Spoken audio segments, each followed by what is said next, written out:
Selamat malam Bapak Ibu, saudara-saudariku yang terkasih, yang dikasihi oleh Tuhan.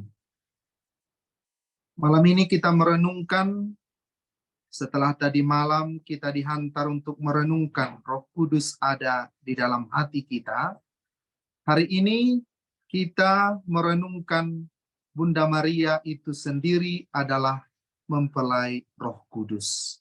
Salam mempelai Roh Kudus. Bagaimana bisa kita mengerti, memahami Bunda Maria sebagai mempelai Roh Kudus? Apa makna di dalamnya? Apa artinya? Apakah Bunda Maria itu sebagai semacam pengantin perempuan bagi Roh Kudus? Atau berarti teologis, berarti lebih mendalam, bukan berarti lebih bersifat biologis dalam pengertian sehari-hari. Salam mempelai Roh Kudus untuk mengatakan kepada kita bahwa Bunda Maria berkaitan dengan Roh Kudus karena penjelmaan Allah menjadi manusia, yakni Yesus Kristus sendiri Tuhan kita. Seorang Yesuit namanya Carlo Passaggio yang lahir tanggal 2 Mei 1812 dan meninggal 12 Maret di tahun 1887.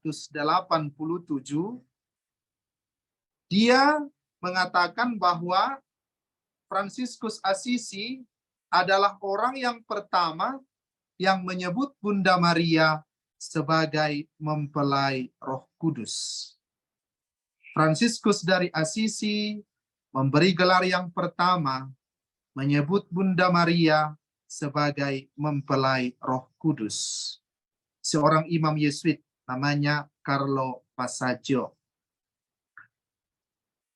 Santo Fransiskus sendiri mengatakan bahwa Bunda Maria adalah mempelai Roh Kudus dalam salah satu doanya, salah satu salamnya kepada Santa Perawan Maria, sehingga dia menyebut bahwa Bunda Maria itu adalah pengantin surgawi dari Roh Kudus sendiri. Penghormatan Fransiskus Assisi ini kepada Bunda Maria tidak lepas dari penghormatan gereja kepada Maria. Gereja memiliki penghormatan dan menjunjung tinggi Bunda Maria. Gelar yang pertama yang kita kenal bagi Bunda Maria oleh gereja adalah Theotokos. Theotokos, Bunda Allah. Gereja menjunjung tinggi Bunda Maria sebagai Bunda Penebus karena berkat Santa Perawan Maria lah Allah mengunjungi kita, orang-orang berdosa. Allah mengunjungi kita, datang kepada kita umat ciptaannya, umat pilihannya, kita sebagai orang berdosa. Bunda Maria sebagai alat bagi Allah untuk menjadikan putranya Yesus Kristus menjadi daging dalam diri Santa Perawan Maria, dalam rahim Santa Perawan Maria. Maka pertama-tama kita melihat devosi Mariana dari Santo Fransiskus dari Assisi ini yang memberi gelar pertama kepada Bunda Maria sebagai mempelai Roh Kudus tidak terlepas dari penghormatan gereja sendiri yang menjunjung tinggi Bunda Maria sebagai Bunda Penebus kita. Penghormatan gereja kepada Maria ini berakar penuh pada iman kita akan Kristus. Tanpa kehadiran Kristus, tanpa iman kita kepada Kristus, kita tidak memiliki penghormatan yang benar kepada Maria. Karena penghormatan gereja kepada Maria lah, karena penghormatan kita berakar pada Kristuslah, maka penghormatan kepada Bunda Maria itu sungguh-sungguh bersifat kristologis. Artinya bersifat kristologis, artinya karena Kristuslah yang menjadi dasar, pusat dari iman kita. Penghormatan kita kepada Maria tidak pernah bisa dilepaskan dari akarnya, yakni iman kita kepada Kristus. Hal itu terjadi karena kesediaan Maria, ketaatannya kepada Allah. Kesediaan Maria, taatnya kepada Allah. Karena dia menerima tugas itu dari Bapa, dari Allah sendiri, ketaatannya itulah yang menjadikan sabda menjadi daging. Firman menjadi manusia. Sabda menjadi daging. Allah menjelma menjadi manusia. Oleh sebab itu, disinilah kita lihat kaitannya antara Bunda Maria dan Roh Kudus. Bunda Maria taat kepada kehendak Allah. Dan dengan Roh Kudus, kekuatan Roh Kudus, sabda menjadi daging di dalam tubuhnya. Sabda menjadi daging di dalam rahimnya. Jadi kita berangkat dari penghormatan kita pertama-tama kepada Kristus sendiri yang menjadikan penghormatan kita kepada Bunda Maria. Maka kita melihat titik sambung yang melekat. Titik sambung yang melekat antara Kristus dan Maria adalah inkarnasi itu sendiri. Adalah penjelmaan Yesus Kristus itu sendiri. Ini adalah titik sambungnya. Titik sambung yang melekat antara Kristus dan Maria. Tanpa titik sambung ini, tanpa inkarnasi ini, maka kita juga tidak memiliki relasi dengan Bunda Maria sebagai Bunda Allah yang kita hormati dan yang kita junjung tinggi. Jadi kita melihat sekarang bahwa titik sambung ini yang melekatkan antara Kristus dan Maria sendiri adalah inkarnasi itu. Maria dihormati sebagai Bunda Allah karena ketokohan Kristus yang dilahirkan olehnya. Jadi tanpa Kristus, tanpa ketokohan Kristus, kita tidak menghormati Maria. Maria sebagai putri Nazaret biasa. Tapi karena ketokohan Kristus sendiri inilah yang dilahirkan oleh Santa Perawan Maria, maka Maria kita hormati sebagai Bunda Allah. Maria kita hormati sebagai Bunda Allah. Dan hal ini semua terjadi karena peranan Roh Kudus yang turun kepada Santa Perawan Maria. Titik sambung yang melekat antara Kristus dan Maria yang adalah inkarnasi ini, yang menjadikan umat beriman, memberi penghormatan kepada Bunda Allah. Maka sekali lagi, devosi kita kepada Bunda Maria adalah karena ketokohan Kristus yang dilahirkan oleh dia. Maka dia digelari sebagai Bunda Allah, Bunda Kristus, Bunda Penyelamat manusia. Kita melihat satu dokumen, kutipan dari dokumen dari Paus Leo ke-13 yang berjudul Divinum Illud Munus. Divinum Illud Munus. Dokumen ini adalah juga sebagai salah satu tanda dimulainya kesadaran pneumatologis bagi gereja. Artinya, dengan dokumen ini juga nanti berkembanglah untuk gereja pembaharuan karismatik Katolik yang merupakan berdevosi khusus kepada pembaharuan dari Roh Kudus. Berkat dokumen dari Leo ke-13 ini, Divinum Illud Munus. Nah, Divinum Illud Munus ini dokumen tentang Roh Kudus, kuasa dan kehendak Roh Kudus yang merupakan kelahiran pembaharuan karismatik Katolik di seluruh dunia pada abad ke-20. Jadi kalau kita membaca lagi nanti dokumen ini, nanti bisa di-download di internet, ada juga dalam bahasa Inggris, kita akan melihat bahwa dokumen ini sungguh mau menggugah kesadaran umat beriman untuk menyadari kembali kehadiran Roh Kudus di dalam gereja yang membaharui kita. Dan lewat dokumen inilah juga dimulai pada saat itu novena Roh Kudus, novena Pentakosta. Setelah kenaikan Yesus Kristus ke surga, dimulai novena Pentakosta. Dan itu berasal dari instruksi Divinum Illud Munus, dokumen yang dikeluarkan oleh Paus Leo ke-13 ini. Ensiklik yang dikeluarkan pada tanggal 15 Mei 1897. Dalam dokumen ini nanti kita melihat peranan Roh Kudus yang sangat besar mulai dari sejarah penciptaan dunia sampai kepada misteri penebusan dan kepada Bunda Maria yang telah mengandung dari Roh Kudus, dan bagaimana nanti peranan Roh Kudus itu terus menyertai perjalanan gereja sepanjang segala masa. Kita melihat isi dokumen ini dikatakan oleh Paus Leo ke-13, biarlah semua umat Kristen menambahkan doa-doa mereka juga dengan memohon doa syafaat Bunda Maria yang penuh kuasa dan selalu diterima.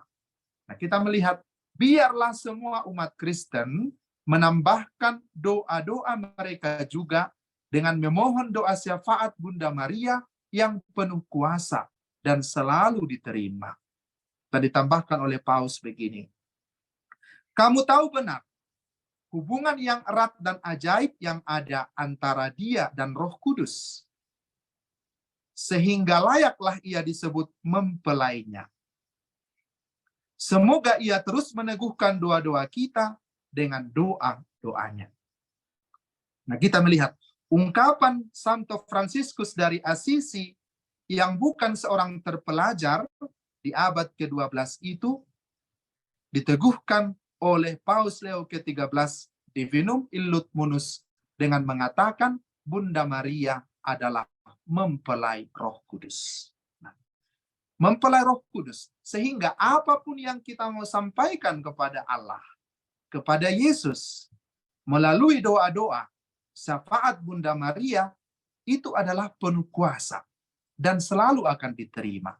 Karena hubungan yang ajaib dan erat antara Bunda Maria dan Roh Kudus.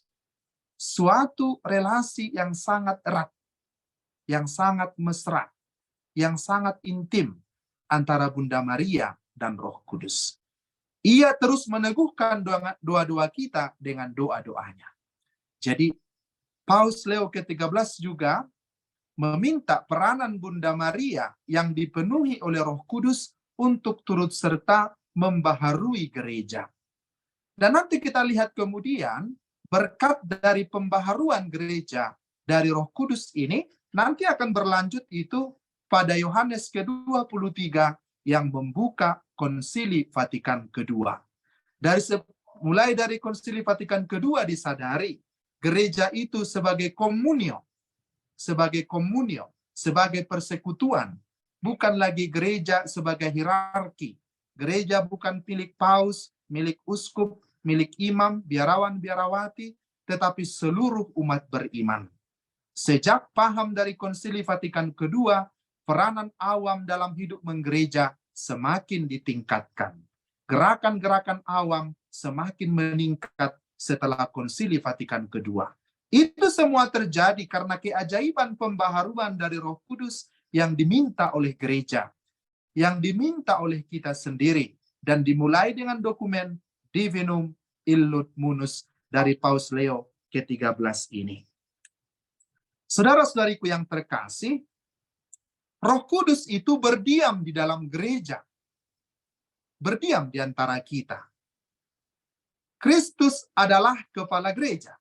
Kristus adalah kepala gereja. Dan Roh Kudus berdiam dalam gereja sebagai jiwa gereja. Roh Kudus itu berdiam dalam gereja sebagai jiwa gereja dan sumber kehidupannya. Maka kita lihat tadi, relasi antara Bunda Maria dan Roh Kudus itu begitu dekat. Pertama yang dipenuhi dengan Roh Kudus, Bunda Maria sendiri. Dan salam dari Santo Gabriel, malaikat agung itu mengatakan, salam hai engkau yang dikaruniai, Tuhan menyertai engkau. Jadi, Roh Kudus menjiwai gereja dari dalam, merupakan sumber kehidupan bagi gereja. Kristus adalah kepala gereja, Roh Kudus jiwa gereja, dan sumber kehidupannya. Roh Kudus menguduskan jiwa-jiwa yang ada dalam gereja. Roh Kudus selalu menguduskan, membaharui, menguduskan, menguatkan, menghibur, menuntun kepada kebenaran. Seperti yang dikatakan oleh Yesus Kristus sendiri, jika Roh Kudus itu datang, Roh penghibur itu datang, yang disebut sebagai Parakletos, sebagai penghibur, penuntun kepada kebenaran, Dia akan menuntun kamu kepada seluruh kebenaran. Roh Kudus itu menguduskan jiwa-jiwa kita melalui karunia rahmat-Nya. Roh Kudus itu kita terima dalam sakramen-sakramen gereja, dalam sakramen rekonsiliasi, dalam sakramen ekaristi, dalam sakramen krisma. Semua sakramen-sakramen menguduskan jiwa-jiwa itu melalui Roh Kudus. Menguduskan jiwa-jiwa melalui Roh Kudus merupakan jiwa gereja dan sumber kehidupan gereja. Maka tanpa kehadiran Roh Kudus, gereja itu tidak dibaharui, tidak mengalami kekuatan, tidak mengalami dinamika. Karena kekuatan Roh Kuduslah, kehadiran Roh Kuduslah yang berdiam dalam gereja sebagai jiwa gereja dan sumber kehidupannya, maka gereja itu selalu membaharui diri setiap hari. Nah, bagaimana kita melihat antara kaitan Bunda Maria tadi sebagai mempelai Roh Kudus?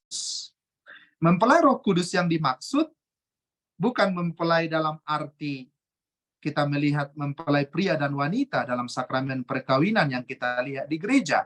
Itu adalah sebagai parabel atau semacam kiasan atau semacam perbandingan atau supaya kita lebih gampang mengerti.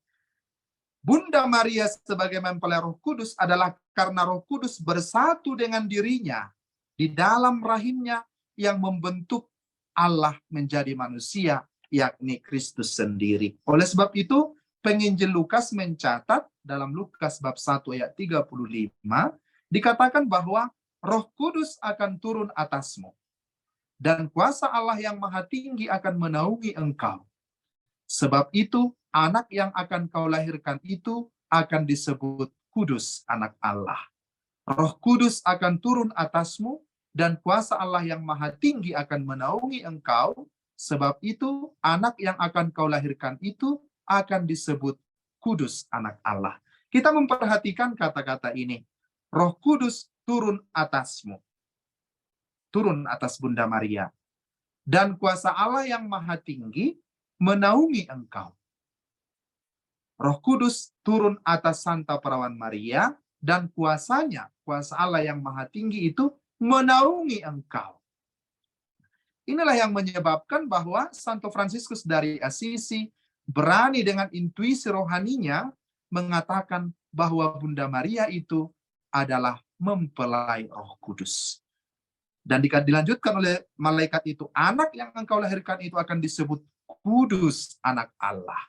Karena Roh Kudus yang menaungi dia. Kuasa Allah yang Maha Tinggi yang menaungi Santa Perawan Maria. Roh Kudus yang turun atas Santa Perawan Maria. Maka anak yang akan lahir dari Santa Perawan Maria itu disebut Kudus, anak Allah. Seperti yang dikatakan oleh Santo Yohanes dalam Injilnya, Yesus lahir bukan atas kehendak seorang laki-laki, tetapi karena Roh Kudus. Nah, oleh sebab itu, kesuburan yang ada dalam rahim Santa Perawan Maria itu merupakan kesuburan adikodrati. Adikodrati artinya metafisik, dalam arti melampaui yang terjadi dalam nalar manusia. Roh Kudus menjadikan kesuburan adikodrati dalam rahim Maria. Artinya kesuburan yang tidak biasa, yang Roh Kudus sendiri yang menjadikannya. Dan hal itu terjadi karena Allah berkehendak seperti itu. Tidak ada yang mustahil bagi Allah. Saudara-saudariku yang terkasih, banyak suami istri yang datang memohon doa karena tidak memiliki keturunan, tidak memiliki anak. Mereka datang, pastor, tolong doakan supaya kami punya anak. Beberapa kali saya temukan di stasi dan juga datang ke sini untuk memohon doa supaya memperoleh keturunan. Saya bertanya, apakah sudah periksa dokter? Sudah. Semua baik. Suami sehat, istri sehat. Semua baik. Dalam pola hidup sehat juga mereka terapkan. Tapi toh juga tidak memiliki anak. Nah, jadi kita melihat suatu misteri bahwa memang sungguh-sungguh kelahiran anak itu sungguh-sungguh misteri dari Allah. Dan pemberian dari Allah. Tidak pernah bisa seseorang memaksa bagaimanapun supaya Tuhan memberikan keturunan kepada si A, si B, si C. Ada kita temukan dua-duanya sehat, tapi toh belum juga dikaruniai keturunan. Nah, jadi bagi Allah, walaupun dalam pandangan manusia, Bunda Maria tidak pernah berelasi dengan seorang pria pun, toh dia melahirkan seorang anak. Roh Kudus menjadikan kesuburan adikodrati di dalam rahim Maria. Itu bisa saja terjadi karena Allah sungguh berkuasa atas kehidupan kita. Allah adalah sumber kehidupan. Dia adalah awal kehidupan kita. Dialah sumber kehidupan kita dan kepada dialah kita kelak akan kembali. Kita melihat juga bagaimana kisah penciptaan manusia. Allah menghembuskan rohnya dan manusia itu menjadi manusia makhluk hidup. Kita melihat bahwa Allah itu sungguh memiliki kuasa atas kehidupan. Maka bila Roh Kudus menjadikan kesuburan adikodrati dalam rahim Maria, ini kehendak Allah. Kehendak Allah. Dan bila Allah berkehendak, hal itu bisa terjadi. Oleh sebab itu, keperawanan Santa Perawan Maria, kesucian Santa Perawan Maria tetap terlindungi karena Roh Kudus sendiri yang menjadikan kesuburan adikodrati di dalam rahimnya. Nah, ini perlu kita pahami, saudara-saudariku yang terkasih. Allah yang menghendaki demikian, maka hal itu terjadi.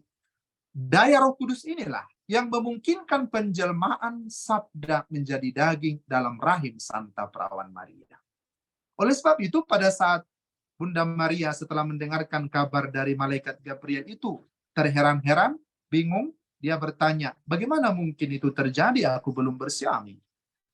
Bagi Allah tidak ada yang mustahil, kata malaikat. Tidak ada yang mustahil bagi Allah. Maka, saudara-saudari yang terkasih, disinilah kita lihat titik temu antara Bunda Maria dan Roh Kudus itu yang menjadikan penjelmaan Yesus Kristus sebagai manusia, yakni Allah sendiri. Roh Kudus sendirilah yang memungkinkan penjelmaan sabda menjadi daging dalam rahim Santa Perawan Maria. Oleh sebab itulah dia digelari sebagai mempelai Roh Kudus.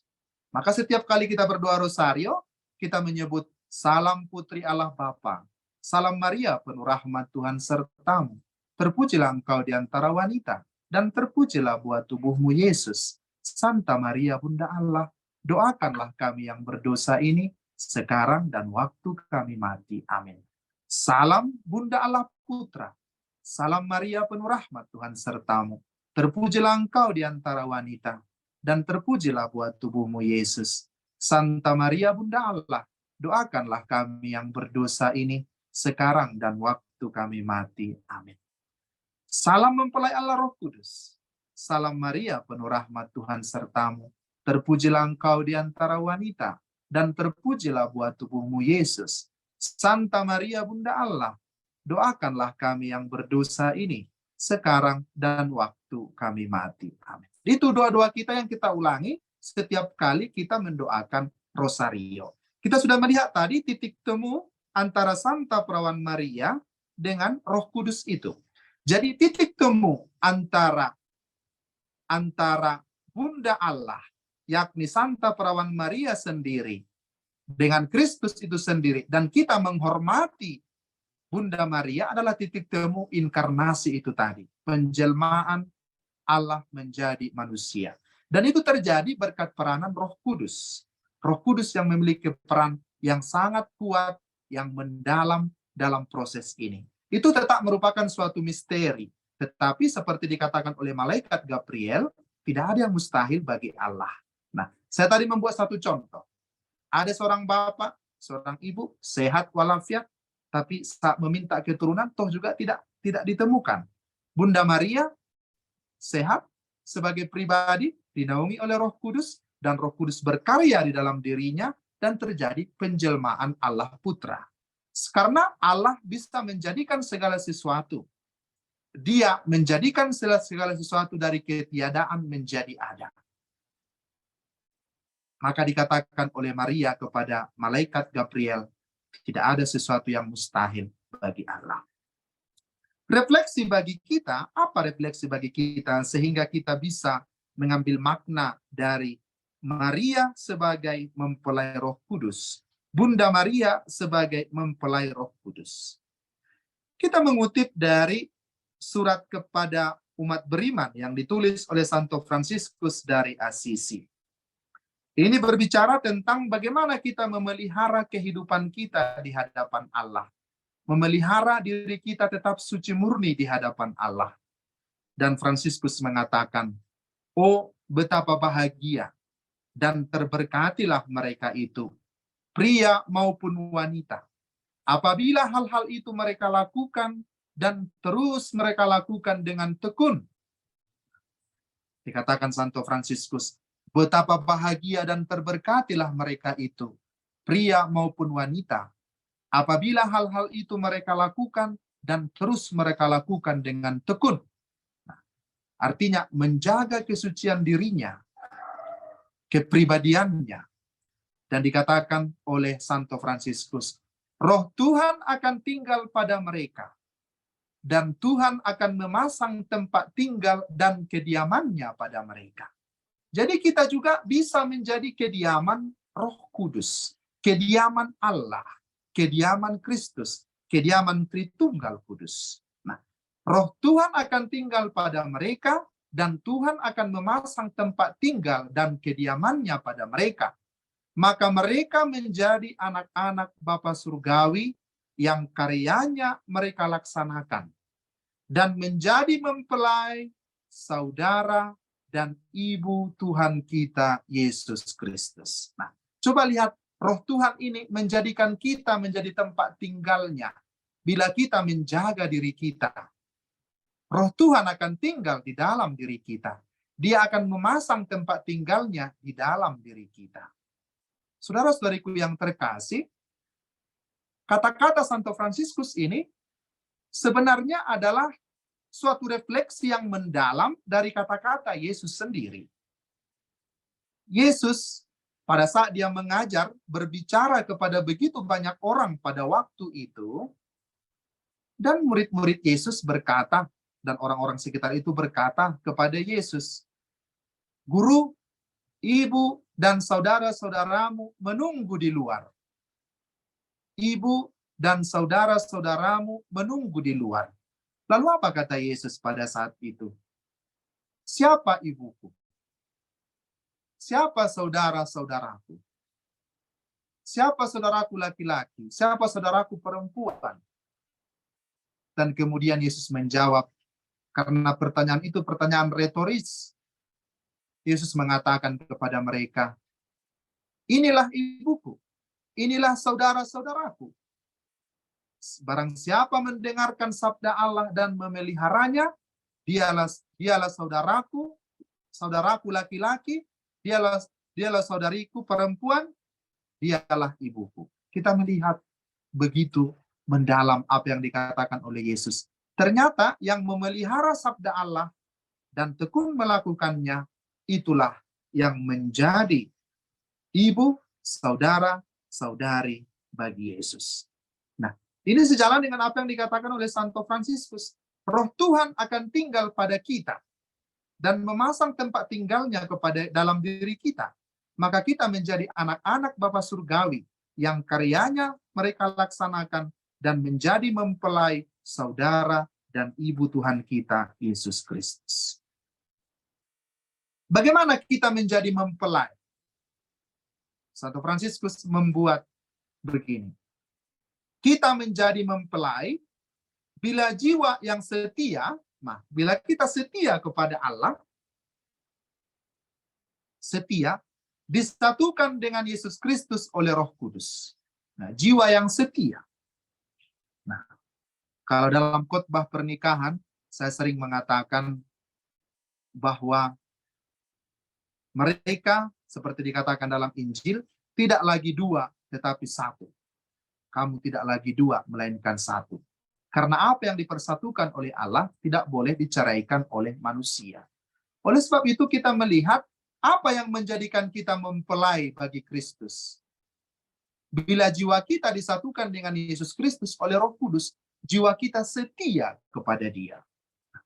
Kemudian, kita menjadi saudara bila kita melaksanakan kehendak Bapanya yang ada di surga. Kita menjadi saudara bila kita melaksanakan kehendak Bapa yang ada di surga. Kita menjadi ibu bila kita mengandung dia di dalam hati dan tubuh kita, mengandung Kristus dalam hati dan tubuh kita, karena kasih dan karena suara hati yang murni dan jernih. Jadi kita bisa menjadi ibu bagi Yesus bila kita mengandung dia di dalam hati dan tubuh kita. Tentu ibu dalam arti rohani. Kita menerima dia di dalam hidup kita, mengandung dia, mengandung firman-Nya di dalam hidup kita, menjadikannya menjadi suatu sirkulasi kehidupan kita secara batin dalam tubuh kita. Kita menjadi ibu secara rohani. Dan kemudian kita melahirkan dia melalui karya-karya yang suci yang harus bercahaya bagi orang lain sebagai contoh. Jadi kita menjadi ibu saat kita mengandung dia dan melahirkan dia lewat karya-karya kita yang suci, lewat karya-karya kita yang menjadi contoh teladan yang bercahaya bagi orang lain.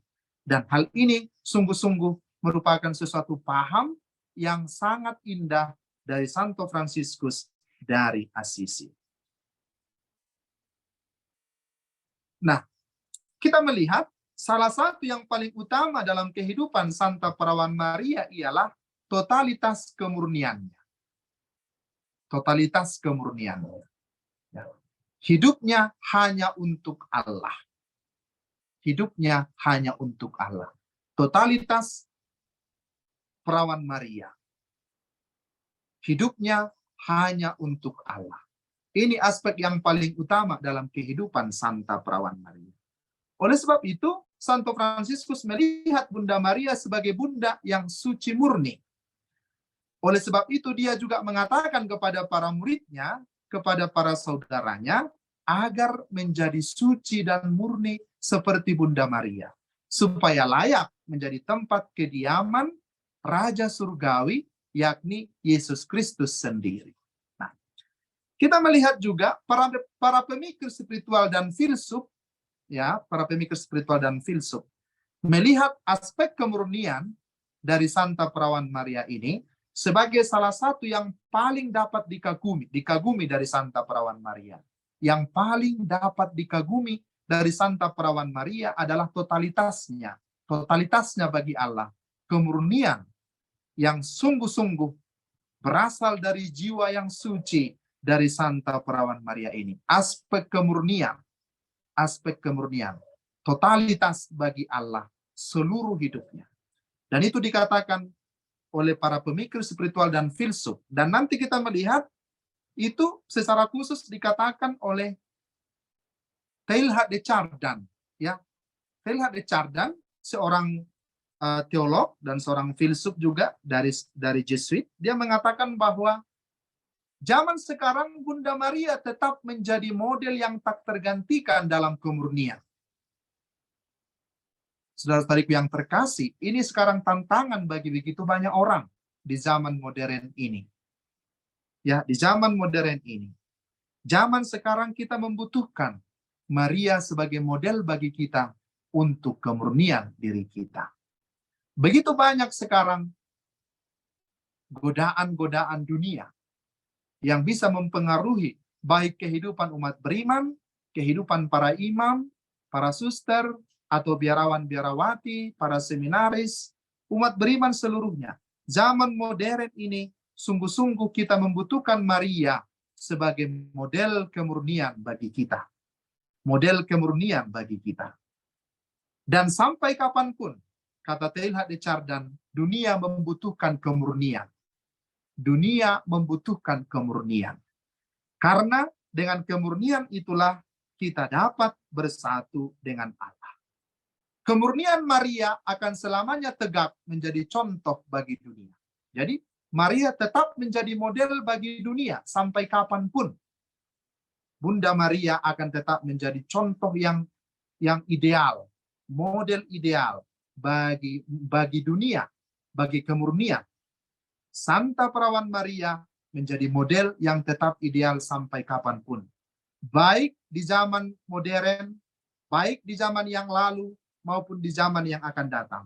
Peranan Bunda Maria, figur Bunda Maria kemurnian Bunda Maria yang totalitas bagi Allah, sehingga dia disebut sebagai mempelai Roh Kudus, tidak akan pernah bisa tergantikan oleh siapapun.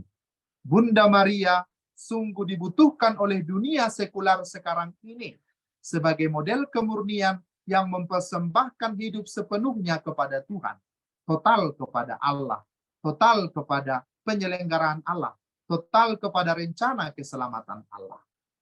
Saudara-saudariku yang terkasih, ini juga menjadi suatu seruan bagi kita pada malam hari ini. Bagaimana kita melindungi kesucian dan kemurnian perkawinan kita. Bagaimana kita melindungi dan menjaga kemurnian panggilan kita sebagai ayah, sebagai ibu, sebagai orang Katolik, sebagai suster, sebagai pastor. Bagaimana kita menjaga kemurnian diri kita. Mari kita berpaling kepada Santa Perawan Maria, yang adalah model kemurnian yang akan tegak sepanjang masa, yang menjadi contoh bagi dunia. Dia adalah contoh bagi dunia. Saudara-saudariku yang terkasih, Bunda Maria sebagai mempelai Roh Kudus adalah menjadi model bagi kita untuk mempersembahkan diri kita secara total kepada Allah dengan bentuk panggilan-panggilan yang kita hidupi. Entah itu sebagai orang yang berumah tangga, berkeluarga, sebagai ayah dan ibu, sebagai pelajar, sebagai suster, sebagai imam, Bunda Maria tetap menjadi model bagi kita sampai sekarang. Oleh sebab itu, dikatakan oleh Santo Yohanes Paulus II sebagai ajakan bagi kita malam ini, saya mengutipnya, Santo Yohanes Paulus II mengatakan begini, bila kita menghidupi misteri Bunda Maria dalam Kristus, kita akan melihat bahwa ia membawa kita untuk semakin dekat dengan Kristus. Bila kita menghidupi misteri Bunda Maria dalam Kristus, kita akan melihat bahwa ia membawa kita untuk makin dekat dengan Kristus. Oleh sebab itu, kita berdoa kepada Allah melalui Santa Perawan Maria, melalui doa-doa Santa Perawan Maria. Semakin kita dekat kepada Santa Perawan Maria, kita akan semakin dibawanya dekat kepada Kristus. Dan kita ingat dari statement awal tadi bahwa penghormatan kita kepada Bunda Maria tidak terlepas dari penghormatan kita kepada Kristus. Oleh sebab itu, kedua pribadi ini, Kristus dan Bunda Maria, tidak pernah boleh dipisahkan. Hanya karena ketokohan Yesus Kristus, maka kita menghormati Maria sebagai Bunda Allah. Hanya karena ketaatan Bunda Maria kepada Allah, maka terjadilah inkarnasi penjelmaan Allah menjadi manusia dalam diri Yesus Kristus. Allah menjadi manusia dalam rahim Santa Perawan Maria.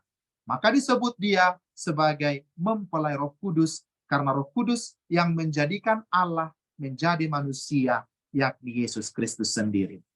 Maka Santo Yohanes Paulus II mengingatkan kita, mengajak kita, meneguhkan kita dengan mengatakan, bila kita menghidupi misteri Bunda Maria dalam Kristus, kita akan melihat bahwa ia membawa kita untuk semakin dekat dengan Kristus. Dan kita melihat motto penggembalaan dari Santo Yohanes Paulus II adalah tuus totus ego sum et omnia mea tua sum. Aku adalah sepenuhnya milikmu dan semua yang kupunya adalah milikmu. Jadi kita melihat totalitas dari Bunda Maria itu kepada Allah, dan juga kita melihat bagaimana Santo Yohanes Paulus II menjadikan ini sebagai mottonya, bahwa segala milik Santo Yohanes Paulus II adalah milik Allah yang dipersembahkan oleh Santo Yohanes Paulus II lewat Santa Perawan Maria. Totus tuus ego sum ini adalah ungkapan dari Louis Montfort, Santo Louis Montfort, yang adalah pendiri Serikat Montfortan, para pastor-pastor kita, frater-frater kita. Dan ternyata Santo Yohanes Paulus II sangat terinspirasi dengan tulisan-tulisan dari Montfort ini tentang devosi sejati kepada Bunda Maria. Bahwa segala-galanya dipersembahkan kepada Bunda Maria, dan Bunda Maria membawakannya kepada Yesus putranya. Per Mariam ad Jesum. Saudara-saudariku yang terkasih, seperti ajakan dari Santo Yohanes Paulus II ini, mari kita semakin dekat kepada misteri Bunda Maria dalam Kristus, maka kita akan melihat bahwa kita akan semakin dekat dengan Kristus. Semakin dekat dengan Bunda Maria, kita akan semakin dekat dengan Kristus. Dan kita semua bisa menjadi mempelai Roh Kudus juga, seperti kata Santo Fransiskus dari Asisi, apabila jiwa kita setia kepada Yesus Kristus yang dipersatukan oleh Roh Kudus. Kita juga bisa menjadi Bunda bagi Yesus apabila kita mengandung Dia dalam hidup kita, mengandung firman-Nya dalam hati kita, dan melahirkan Dia dalam karya-karya kita yang suci.